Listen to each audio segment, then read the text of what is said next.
I took students to Washington, D.C. We sat in the gallery of the U.S. Senate, and students got a chance to see Senator McCain, Senator Obama, we saw 99 of 100 senators, right? But we didn't get a chance to speak to them. They were all down on the floor talking. We were in the gallery. It's a cool moment, but it wasn't quite like this. Next to the time that I took students to Ebenezer Church, and they got a chance to meet Dr. Christine Ferris King Ferris, with them being able to take a picture with her, but they didn't get a chance to have a conversation with her. This morning, you are in the presence of a living legend whose exhibition you'll get a chance to see in a moment.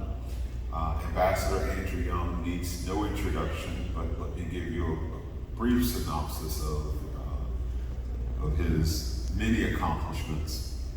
70 years ago, he came to Thomasville and organized, pastored two churches. Did you hear that? I was here 70 years ago. Can you imagine that? No. It's like something out of a history book. And yet I'm still sitting here. And it's kind of miraculous to me. Because now you're about 20 or less. Anybody here 20 yet? No. Anybody 18? Anybody 16? Okay. Well, very good. And I happen to be 92 and a half. I was born March 12th, 1932. And so what I want you to do, I want you to help me understand what your life is. And it doesn't have to be fancy, it doesn't have to be, it's whatever you call your life. Whatever you like. And then that would give me an opportunity to say what my life was when I was your age. Or, I don't know. What I want to do is have a conversation that you would be interested in and that I would be interested in. That I'd learn something about you and you'd learn something about me. Your blessings and your burdens. Because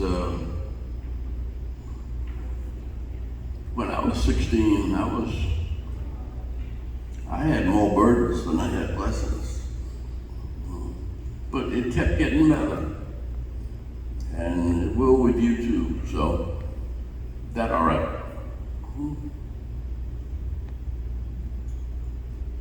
give it a little context. Yeah. All right, so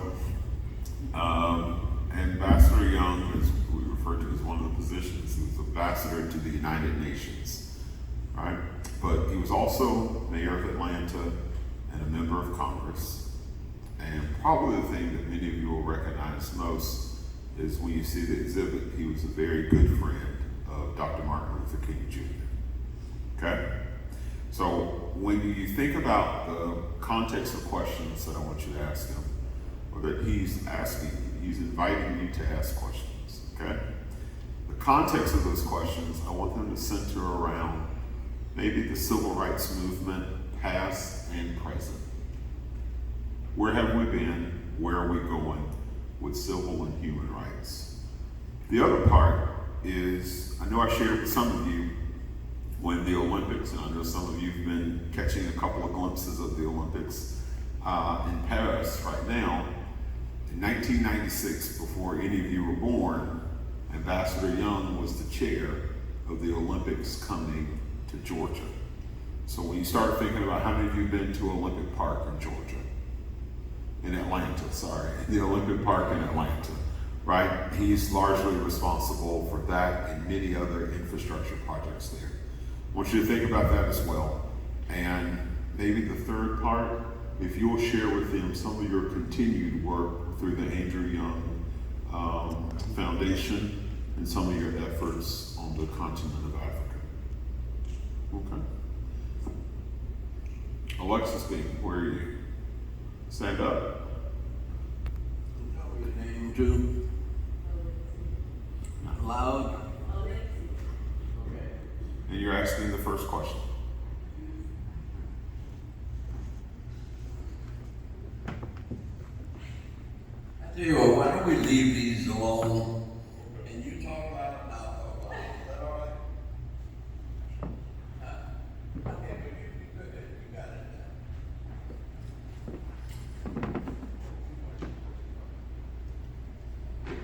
What was it like to work Martin Luther King?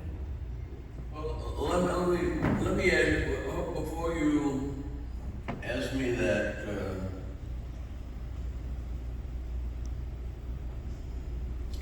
you're Alexia, Yes, sir. and what year are you in school? 11th. 11th grade. 11th grade. Okay.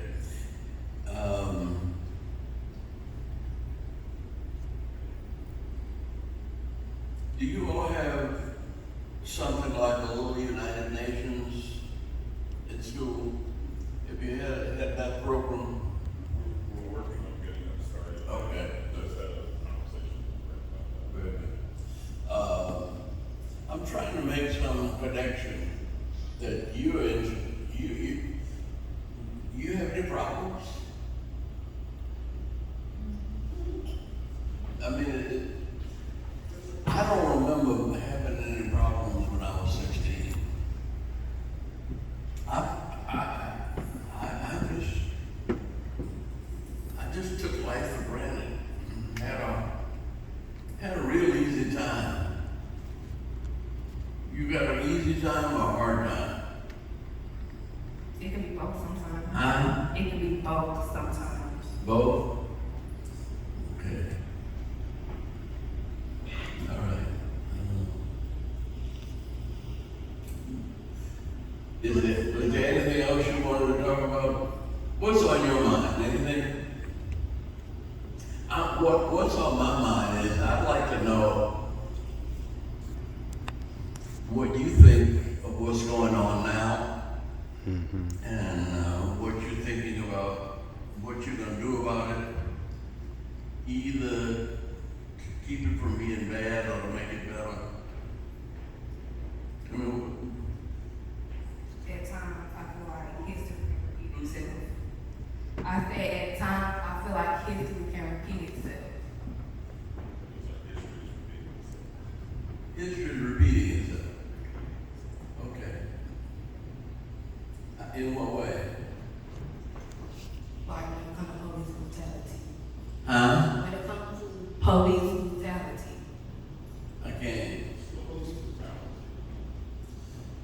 You have any police brutality? I haven't. I've been here 3 days, and I just saw a policeman for the first time this morning.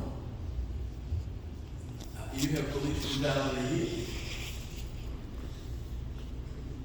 Do you have police? You do. How often, and what kind of police brutality is it? I don't know what we mean by police brutality in Thomasville. Because I was here for 3 years back in 1954. And I don't remember a single incident of police brutality. It's the one thing that looked kind of funny to me, that there should have been some police action. They were fixing the school right down there on the elementary school that used to be on Leicester Street. No. And one of the workers there started flirting with one of the 6th graders. And it was getting to be a problem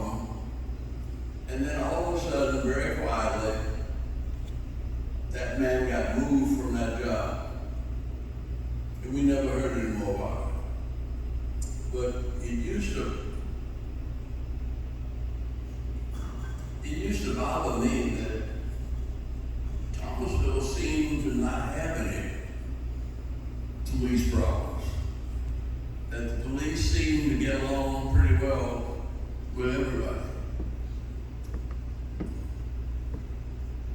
But it's different now. Yes, Hmm? yes, sir. Was like what?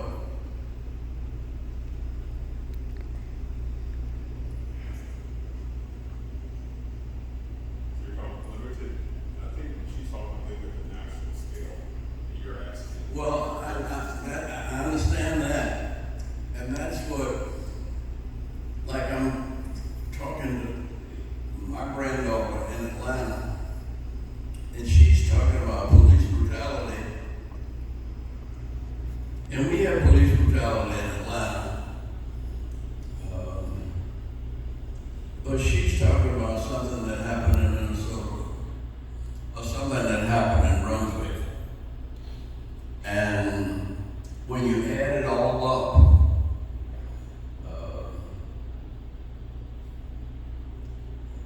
you'd say we have a problem with police. I'm not arguing that. But we also say, when I think about the University of Georgia, two things I think about. I think about the football team. And I think that folk somehow drive too fast. In fact, I was driving around here last night, and I said, it's a good thing the University of Georgia is not near here. Because you got so many open roads with no traffic on it, that they would turn that into a raceway. Okay. I mean, argue with me if you want. If that doesn't make